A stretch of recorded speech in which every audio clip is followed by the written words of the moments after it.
അവസാന കാലാവുമ്പോ ഏറ്റവും കൂടുതൽ പെരുകുന്ന ഒരു തെറ്റ് കുടുംബം വന്ന് മുറിക്കല.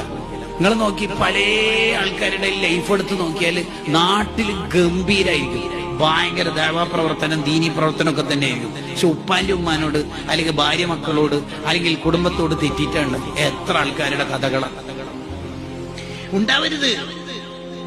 ഹംസ റളിയല്ലാഹു അൻഹു ഉഹദ് യുദ്ധത്തിൽ കൊല്ലപ്പെട്ടപ്പോ നബി സല്ലല്ലാഹു അലൈഹി വസല്ലം കുറെ നേരം കരഞ്ഞുപോയി ഹംസ തങ്ങളെ കണ്ടിട്ട്. ഹംസ റളിയല്ലാഹുവിനോട് പിന്നെന്താ നബി തങ്ങൾ ആ വഫാത്തായി പോയ ഹംസ തങ്ങളോട് എന്താ പറയുന്നറിയാ? ഇന്നക വസൂലല്ലി റഹ്മി, ഹംസത്തോരെ നിങ്ങൾ കുടുംബം എന്താ ചേർക്കുന്ന ആളല്ലേ. അത് വലിയ ക്വാളിറ്റി ആയതുകൊണ്ടാണ് അത് എടുത്ത് പറയുന്നത്. അപ്പൊ നമ്മളൊക്കെ മരിച്ചു കഴിഞ്ഞാൽ നമ്മളെ മഹ്മൂദാജി മരിച്ചു. മഹ്മൂദാജിയോ? ഏത് മഹ്മൂദാജി? ആ പള്ളിന്റെ മുമ്പിൽ വീടായ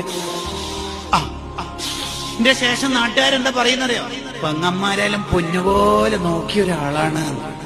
പെങ്ങന്മാരെ വീട്ടിലേക്കല്ല റമദാനാകുമ്പോഴും വിശേഷ കാലത്തൊക്കെ എത്ര ചാക്ക് അരിയാ കൊണ്ടിടല്. അങ്ങനെ പറയേണ്ടത്, അല്ലാണ്ട് നാട്ടുകാർക്ക് ഭയങ്കര സേവനം എന്നല്ല. ആദ്യം കുടുംബത്തിന് സേവനം ചെയ്യണം നമ്മൾ.